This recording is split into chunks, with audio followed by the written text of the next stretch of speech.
ada supporter yang turun ke lapangan, salah satunya yang inisiatif turun untuk memohon ke aparat tidak menembakkan gas air mata. Videonya ketika melakukan itu viral di media sosial. Kita lihat yang ini.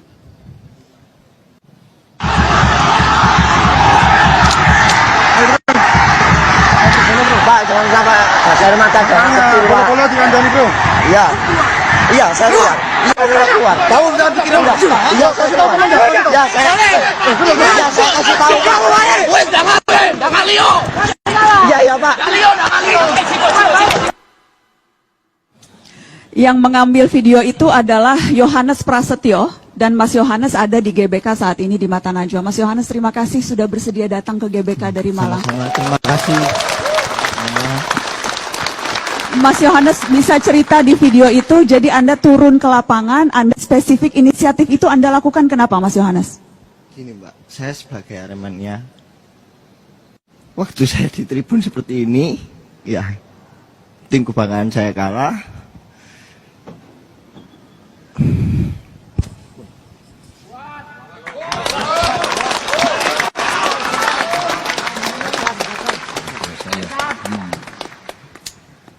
Saya sebenarnya nggak ada inisiatif mau turun ke lapangan. Saya ini mau pulang. Saya mau kerja setelah pulang dari lihat Arema. Itu saya sempat memang tidak 90 menit saya tidak langsung pulang, itu saya menunggu di pintu keluar agak sepi dikit. Sambil menunggu, ternyata ada keributan itu. Nah, keributan ada tembakan gas air mata ke tribun, Pak, waktu itu.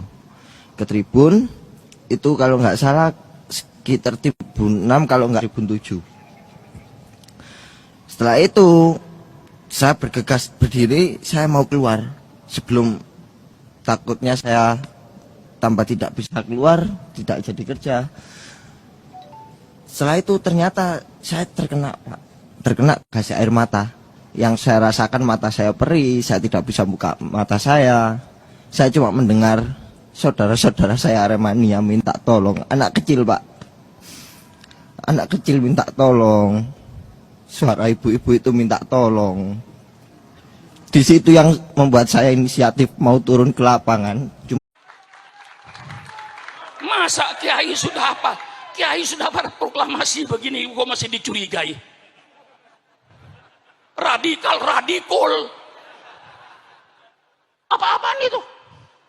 Nggak ada itu. Kiai radikal tidak ada. Kalau Kiai amar ma'ruf nahi mungkar, Kiai ada. Betul kan? Kita ini cuma menawarkan konsep. Kita ingin melaksanakan peradaban Islam yang berdasarkan Quran dan hadis. Ini yang kita inginkan. Karena banyak peradaban yang berdasarkan hawa nafsu. Seperti night club, dansa, joget, telanjang. Itu peradaban, tapi dasarnya nafsu. Kami ingin bentuk suatu peradaban, suatu bangsa berperadaban yang berdasarkan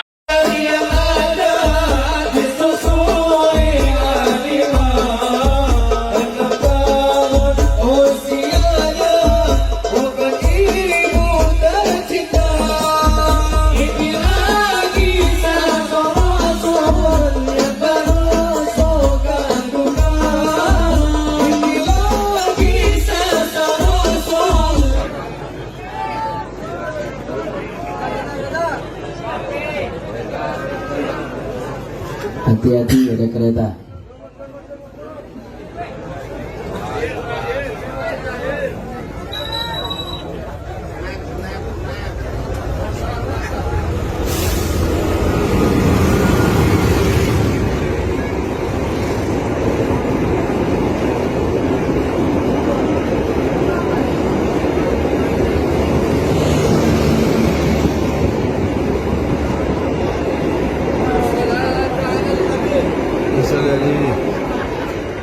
Siap lanjut? Siap lanjut? Takbir! Sallu ala Nabi. Makanya Imam Al-Haddad mengatakan, semua ini sebenarnya adalah cara-cara dari neokomunisme yang ingin mengambil momentum untuk membangkitkan kembali komunisme di Republik ini. Tapi mereka lupa bahwa Uji coba yang mereka lakukan dari berbagai pemberontakan tidak pernah berhasil. Bahwa Pancasila bagi kita benar-benar harga mati. Mereka mencoba otak-atik dengan menyebut adanya Trisila, Ekasila maupun apa saja adalah mereka-mereka yang sangat layak kita curigai sebagai manusia-manusia yang ingin menghancurkan ideologi di negara ini, yaitu Pancasila. Pancasila adalah piagam bagi kita yang sebenarnya kita meyakini ini kekuatan yang menghidupkan kita selama ini. Kita terpapar dengan banyak negeri yang merasa lebih besar dan seenaknya saja masuk ke negeri ini, dan kemudian melakukan tindakan-tindakan yang kita tidak berdaya. Sampai-sampai ada orang-orang yang memimpin negeri ini tapi bermental pengkhianat, mengatakan bahwa rakyat di negeri ini tidak punya keahlian untuk mengerjakan proyek-proyek ini, maka kami panggil mereka kemari. Biadab ini orang, kurang ajar ini orang. Kenapa? Karena dia mengatakan seperti yang pernah dikatakan oleh Soekarno, bahwa sebenarnya walaupun Soekarno tidak mau itu terjadi, jangan pernah menjadi bangsa kuli. Tapi itulah yang terjadi hari ini. Mereka mengkulikan rakyat ini. Mereka mencoba menjadikan kita bangsa kerdil, menyatakan kita tidak punya kemampuan, tidak punya keahlian, tidak punya apa-apa. Kita tidak layak untuk menjadi bangsa besar. Kehebatan-kehebatan yang ada di negeri ini mereka hancurkan secara sistematis. Kekuatan teknologi mereka tidak ingin bangkitkan. Dan mereka ingin mengatakan ada satu ancaman yang sebenarnya itu harus dihabisi dari republik ini. Itu yang mereka sebut dengan ancaman hijau. Ancaman yang datang dari umat Islam di republik ini. Mereka sudah hampir berhasil. Mereka menyusup masuk ke barisan ormas Islam. Ada kekuatan ormas pemuda Islam yang kemudian begitu gagah perkasa untuk kemudian membubarkan pengajian, membubarkan majelis taklim, mengusir ulama dengan mengatakan mereka anti NKRI. Waktu itu kita tidak berdaya. Kita tidak tahu. Kita cuma bisa menangis ketika ulama kita disakiti, dihina. Saya bisa mengatakan, apa ada keberanian kita waktu ketika, walaupun kasusnya tidak mirip-mirip betul sih, ketika tokoh kita dari Medan Utara yang tadi baru bicara, ada kasus yang menimpa beliau. Di mana kita waktu itu? Persoalannya adalah uji coba keberanian. Iyalah, baiklah, ketika masih tubuh dia, masih si Anu, masih Habib Rizik, masih Habib Bahar, masih ustadz-ustadz yang lain, mereka rendahkan, mereka hinakan. Masih Cina dari Tiongkok mereka panggil. Di saat kita disuruh stay at home, tinggal di rumah, mereka undang Cina rame-rame datang ke republik ini dengan dalih macam-macam. Oh, mereka cuma minta izin datang ke Jakarta. Rupanya memang Cina yang nggak bisa bahasa Indonesia datang dari Tiongkok sana. Kita nggak bisa marah waktu itu. Takbir! Lantas mereka merasa besar. Mereka mengira mereka sudah jadi gelombang besar. Ada yang bangga bilang, saya bangga jadi anak PKI. PKI menyusup anak-anaknya ini ke berbagai lini. Ada yang masuk partai, ada yang masuk ormas, ada yang jadi pengusaha. Bahkan Ustadz Alfian Tanjung dipenjarakan ketika mengatakan istana jadi markas PKI. Kita juga tidak bisa apa-apa waktu itu. Kenapa? Karena mereka sistematis. Mereka cerai-beraikan kita. Mereka buat kita tidak berdaya. Mereka buat saya menyimpan kedengkian kepada si Anu, rasa tidak suka kepada si Anu, saya merasa lebih pahlawan dari si Anu. Itu yang muncul di tengah kita. Tapi kita cuma keburu sendirian. Sampai saya pikir kita harus punya harga diri. Dan itu yang membuat saya yakin sampai hari ini Allah tidak sedang merencanakan negeri ini hancur. Allah sedang merencanakan negeri ini besar, negeri ini jaya. Allah tidak sedang merencanakan kebinasaan umat di negeri ini. Maka lahirlah momentum RUU HIP ini. Momentum ini harus jadi gelombang besar sama kita. Karena kalau saja momentum ini kita tidak melawan mereka. Di dalam khutbah Jumat di Masjid Agung Medan kemudian saya bilang begini, mereka mengira mereka sudah besar.